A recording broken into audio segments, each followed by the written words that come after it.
What is happening, everybody? James Hancock here. It has been entirely too long since my last video. I've been suffering from some technical issues, some of which were self-inflicted, but I just caught the new flick, The Shape of Water, from director Guillermo del Toro, and I'm thrilled to no end to report that it is pretty damn good. I'll avoid spoilers initially, but I'll give a fair warning before I dive into anything specific. But I've been hearing a lot of great things about this ever since it won the Golden Lion at the Venice Film Festival this last summer. I was worried it wouldn't quite match those expectations because I think Pan's Labyrinth and The Devil's Backbone are absolute masterpieces. I think too many people enjoy poking fun at Guillermo del Toro because they only see his mainstream movies, which are a mixed bag at times. I enjoy pretty much everything he makes, but I'm totally willing to concede that there are peaks and valleys to his career.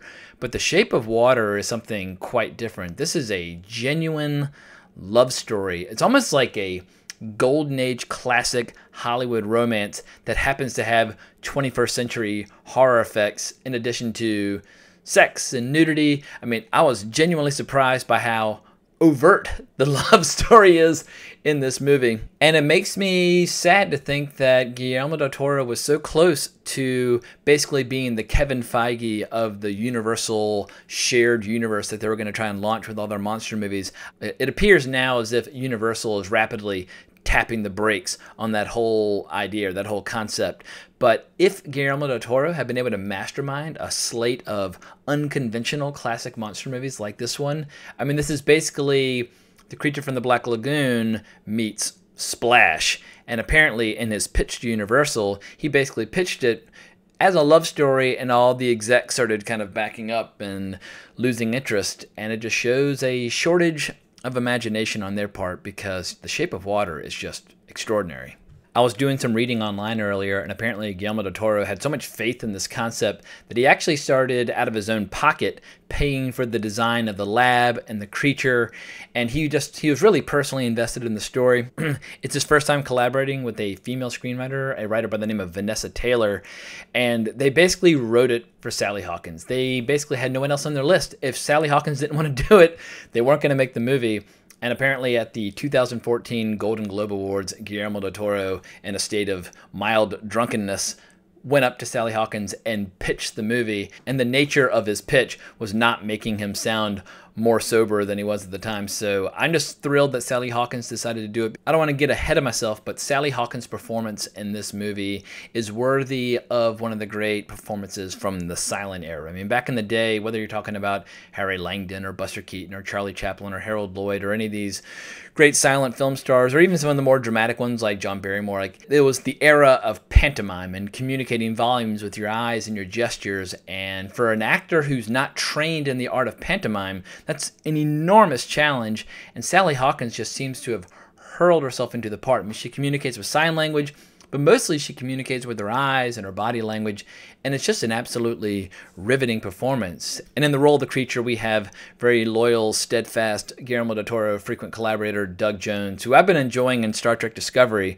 but he's absolutely sensational as this creature. And some might criticize this, saying that there's not necessarily any new storytelling concepts, but I would argue that when it comes to storytelling, there are very few original ideas under the sun. It's very hard to break new ground. But what I like is that we have a fresh, original take on a familiar concept where a beautiful girl who has her own flaws, or she's incomplete in a way, is falling in love with a being that many perceive to be a monster, but is actually almost like a godlike entity of enormous sensitivity and intelligence.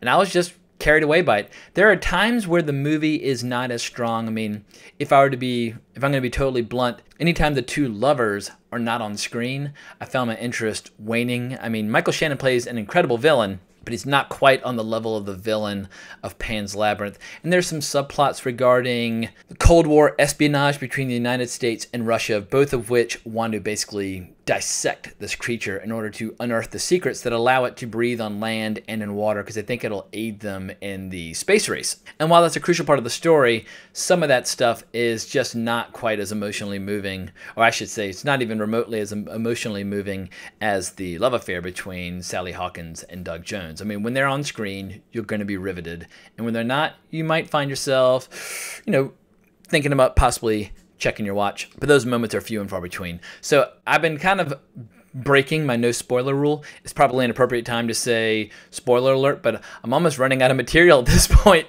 But one of my main criteria for whether or not I like a movie is whether or not it gives me chills. And I found myself feeling chills repeatedly. I am not a fan of love stories in general, but when they're impressively mounted, like if you're watching a Katharine Hepburn, Cary Grant movie from the 1930s like Holiday or Bringing Up Baby, or Philadelphia Story, I get absolutely swept away. You're in the hands of master storytellers and master performers. I mean, I absolutely love those kind of movies. And this is a movie that wears those influences very much on its sleeve. It has an incredible reverence to classic Hollywood that's used throughout the movie. They're constantly showing clips or going to the movie theater or watching things on TV. A deep abiding love of old movies runs through the whole movie like a river. But it's also a very melancholy, sad movie in a lot of ways because a lot of the characters in this movie are outcasts. The movie takes place in 1962 at the height of the Cold War, and there is abundant homophobia and racism on display from that time. A lot of the central characters find themselves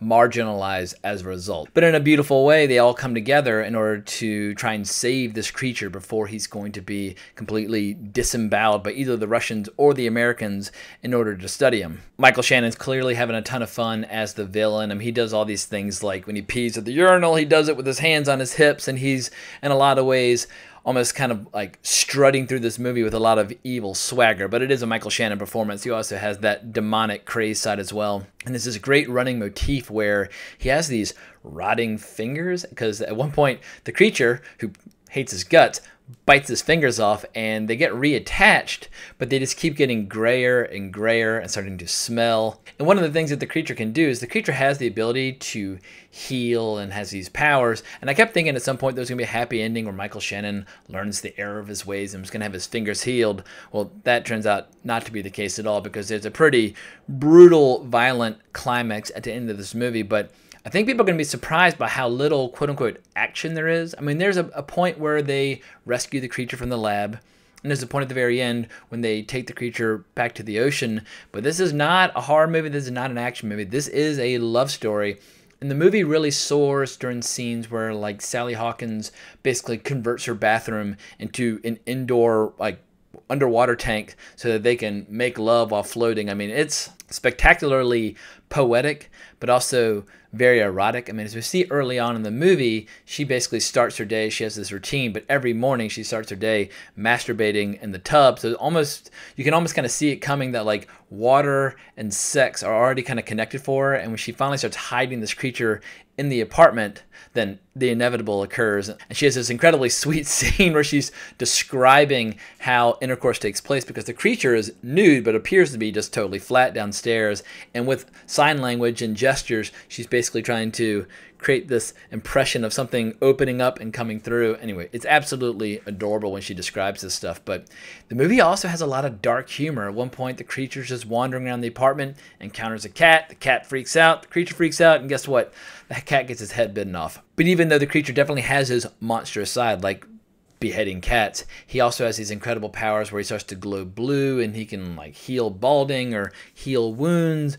Or in the case of the Sally Hawkins character, while she got a horrible wound as a young girl that robbed her of her voice, he eventually turns those wounds into gills so they can be together in the water. It's really beautiful, magical stuff. So it's safe to say I absolutely love the movie. I was genuinely moved by it, and I love the fact that it's basically a gothic romance. I wish Guillermo del Toro had more opportunities to get his pet projects off the ground. I'm dying for him to get a chance to do his H.P. Lovecraft movie about At the Mountains of Madness. I can't imagine a director who's better suited to that material, and he absolutely loves the short story, and he did a ton of work on it before the project just fell apart. But I'd also love to see him do another movie in Spanish. I still think The Devil's Backbone and Pan's Labyrinth are his strongest movies, and they're in his native tongue. Granted, he's from Mexico, and those movies take place in Spain, but I'd really love to see him dive back into that world if he wishes to. I mean, obviously at this point, I just want to see Guillermo del Toro get a chance to make the movies that he wants to make, and my hope is that this movie will find an audience. I think the budget was relatively modest. It won't have the gigantic financial hurdle that Pacific Rim faced. When Pacific Rim, I thought, was an incredibly ballsy project, but anytime you introduce a new concept and the budget's huge, it's very hard to get a giant audience to jump on board. But obviously they're making a sequel now, so clearly that was enough of a success. But I remember at the time when Pacific Rim came out, it was debatable about whether or not it was even considered a success. But I'll be rooting hard for The Shape of Water. I hope it picks up a few Oscar nominations. I mean, Sally Hawkins definitely deserves an Oscar nomination, and if she were to win, I would have no problem with that whatsoever. In any case, I hope you enjoyed this review. Definitely check out this movie when it comes out next week. I think you'll be delightfully surprised by it, and if you're a Guillermo del Toro loyal fan, you're going to be absolutely thrilled to no end. But if you enjoyed this review, please consider giving my channel a subscribe, and if you want to give me a shout, do so on Twitter at Colbrax or in the comments below. But I hope everyone has an amazing weekend, and I'll be back at you all in the very near future. So long.